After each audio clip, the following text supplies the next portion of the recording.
Hi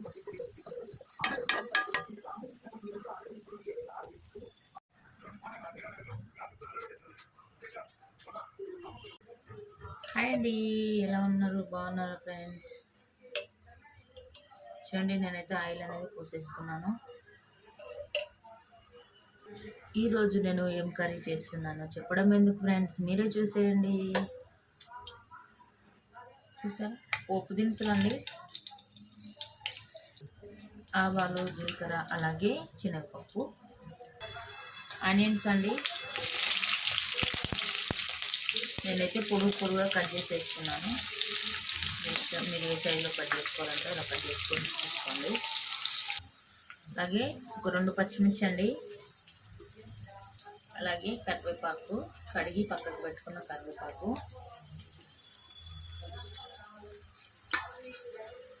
onions, పచ్చిమిర్చి అనేది కొంచెం ఫ్రై అవ్వాలి, ఆయిల్లోనే ఫ్రై అవ్వాలన్నమాట. లో ఫ్లేమ్లో పెట్టి ఫ్రై చేస్తున్నాము, మరి హై ఫ్లేమ్లో పెడితే మాడిపోతాయి తొందరగా. చూద్దాం. చూసారా, ఆనియన్స్ అనేవి కొంచెం ఫ్రై అయ్యాయి కదండి, లైట్గా ఫ్రై అయ్యాయి.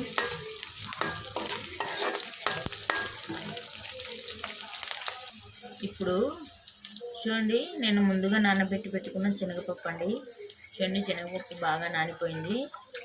ఈ శనగపప్పు అనేది యాడ్ చేసుకున్నాము. చూడండి, ముందుగా నానబెట్టి పెట్టుకున్న శనగపప్పు యాడ్ చేస్తున్నాను.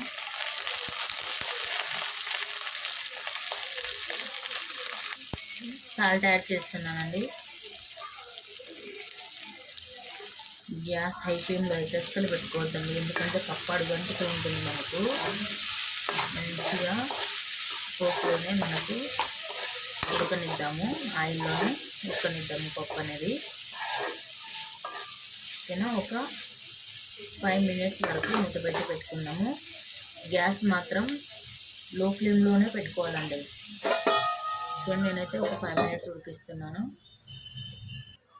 చూద్దామండి. చూడండి, ఇప్పుడు పసుపు యాడ్ చేస్తున్నానండి. బాగా మిక్స్ అయ్యేలాగా కలుపుకోవాలి. చూసారా, శనగపప్పు కూడా ఆయిల్లో బాగా ఫ్రై అయిపోయింది. అలాగే ఆనియన్స్, పచ్చిమిర్చి చూడండి, కనిపిస్తుంది కదా, మంచిగా ఫ్రై అయిపోయాయి పోపులోనే. ఇప్పుడు నేను ముందుగా కడిగి పెట్టుకున్న పాలకూర అండి, పాలకూర అయితే యాడ్ చేసేస్తున్నాను.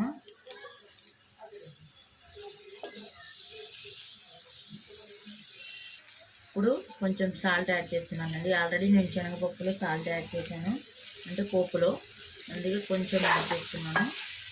మూత పెట్టి ఉడకనిద్దామండి, మొత్తం కలిపి మూత పెట్టేసి ఉడకనిద్దాము. పాలకూర కదండి, తొందరగా మగ్గిపోతుంది. చూడండి, ఆకుకూరలు మనం ఏది వండినా కూడా వండేటప్పుడేమో వండేటప్పుడేమో గిన్నె సరిపోదండి, తినేటప్పుడు మాత్రం కర్రీ సరిపోదు. నిజమే కదండి. కొత్తగా నా ఛానల్ని చూసే వాళ్ళైతే, నా వీడియోస్ని చూసే వాళ్ళైతే ప్లీజ్ సబ్స్క్రైబ్ చేసుకోండి, అలాగే లైక్ ఇవ్వండి, కామెంట్ పెట్టండి. కర్రీ ఎలా వచ్చిందో చెప్పడం మాత్రం మర్చిపోవద్దు ఫ్రెండ్స్, ఓకేనా. కొత్త వాళ్ళైతే సబ్స్క్రైబ్ చేసుకోండి. ఇప్పుడు ఉడకనిద్దామండి పాలకూరని, మూత పెట్టేస్తున్నాను.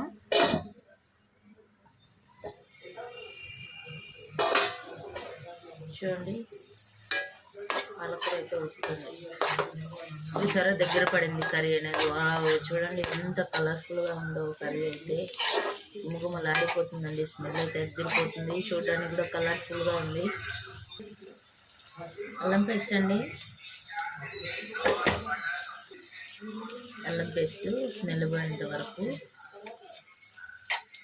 ఇందులోనే ఫ్రై చేసుకున్న తర్వాత కారం అనేది వేసుకుంటున్నాము. చూడండి, పాలకూర కూడా మంచిగా ఉడికిపోయింది ఫ్రెండ్స్.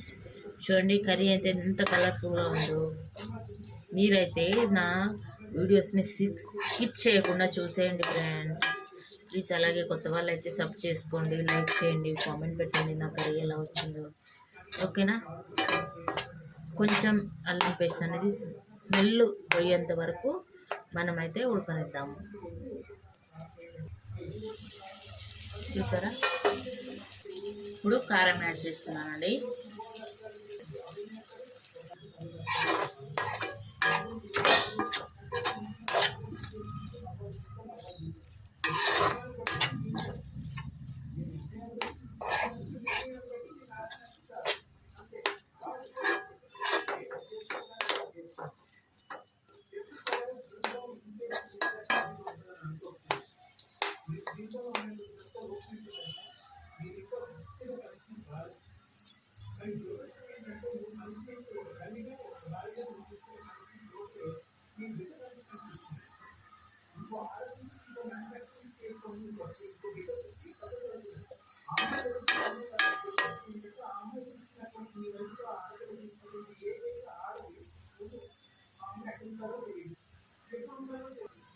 నేనైతే కొంచెం వాటర్ యాడ్ చేస్తున్నానండి గ్రేవీ కోసం. అలాగే శనగపప్పు కూడా కొంచెం ఉడుకుతుంది కదా, అందుకే లైట్గా ఒక గ్లాస్ అయితే వాటర్ యాడ్ చేశాను.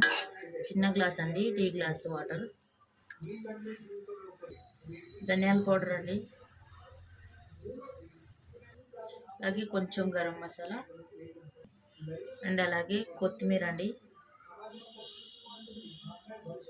ఒక 2 మినిట్స్ వరకు మూత పెట్టి ఉడికించుకుంటున్నాండి. కర్రీ అయితే రెడీ అయిపోతుంది. చూడండి, కర్రీ అయితే రెడీ అయిపోయిందండి. శనగపప్పు పాలకూర కర్రీ ఫ్రెండ్స్. చూడండి, నా కర్రీ ఎలాగొచ్చిందో కామెంట్ చేయడం మాత్రం మర్చిపోవద్దు. ప్లీజ్ ఒక లైక్ అయితే ఇవ్వండి ఫ్రెండ్స్. ఓకేనా, మరి బాయ్ అండి. ఈరోజు మా కర్రీ వచ్చేసి పాలకూర శనగపప్పు కర్రీ.